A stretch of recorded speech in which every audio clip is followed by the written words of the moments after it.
All right, take a look. This number may shock you. By 2020, it is predicted that 75% of Americans will be considered obese or overweight. That is according to the Organization for Economic Cooperation and Development. So the question is, how can we curb that number?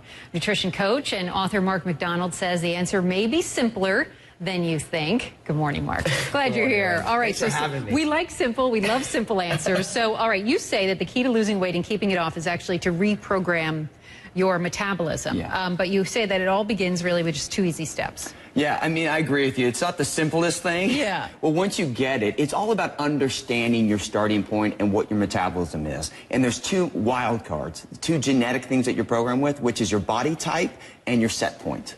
So the first step then, I guess, would be to identifying your body type, right? There's several types, and that all affects your metabolism. Yeah, I mean, a lot of times when people want to lose weight, they just think, well, because my friend can do it or my sister can do it, I should be able to do it. And it just doesn't work like that. So just like how everyone's born with different gifts, there's 3 body types. An ectomorph is like that person who can eat whatever they want and never gain weight. I know. I hate those people. Yeah. And they're like a road bike, like built for speed, fast metabolism.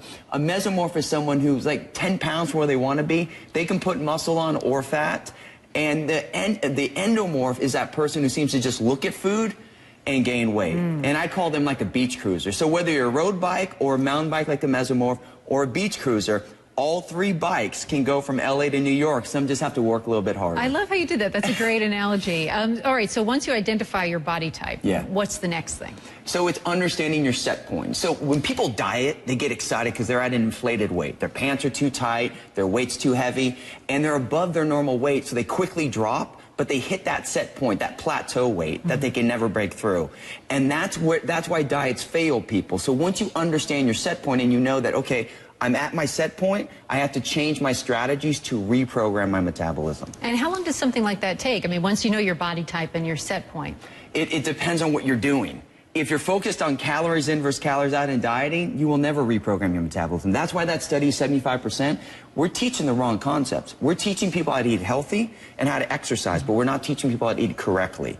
We have to stabilize our blood sugar. So once you implement the right strategies, and instead of using food to lose weight, use it to create hormonal balance, then you can systematically take your body wherever you want. You know, you always see on the cover of a lot of women's magazines, it'll say something like, speed up your metabolism, foods that should, that you should eat to speed up your metabolism. Yeah. Is there, I mean, are there really foods that can actually increase your metabolism? It's about stable blood sugar. Just like we were talking before, it's all about eating the right amount of protein, fat, carbohydrates per meal that stabilize your blood sugar, the right calories per meal in the right intervals, about 5 to 6 times a day. So it may not be the simplest thing, but once you get it, Randy, you can do anything. Like you can eat the foods that you love. You can eat when you travel. You just have to get educated. That's what we have to shift. We have to educate people. And when you understand your body, take it wherever you want. Everything's possible. Right. And you should eat first thing, right? I mean, you get that metabolism kicking right away. Every time you miss a meal, your blood sugar drops and your body burns muscle, which slows down your metabolism. And then you go into that next meal not craving chicken or tuna. You're craving the carbohydrates, the good stuff. You overeat, and that makes you store fat. So you have to eat within an hour upon waking, every 3 to 4 hours within an hour upon bedtime. And once you keep your blood sugar balanced, you release your stored fat. And then with the right exercise, you burn that fat up. A lot of people say, oh, those eat a lot of small meals, and they think, I'm going to overeat. So what should a small meal look like in terms of calories? For like a female, for like yourself, as a vegetarian, I mean, you could do like 8 ounces of Greek yogurt, like a cup of Greek yogurt. Some blueberries, like 2-3 ounces of blueberries, handful of blueberries, and some almonds or cashews because you love cashews. Right. That would be your protein, fat, and away all my carbohydrates. secrets. I live on cashews, I admit it. So females, about 250 calories per meal. And what about for somebody like you? About 400 calories per meal. So I would eat similar to you, just a little bit more. Okay. A little bit more protein, a little bit more fat, a little bit more carbohydrates. An equal amount of protein to carbs and fat. And please tell our viewers that starving themselves and skipping meals is not the way to lose weight, right? I mean, that slows down your metabolism, doesn't it? So this is the tricky thing. You lose weight, but you hit a plateau you can't go through, which causes yo-yo dieting.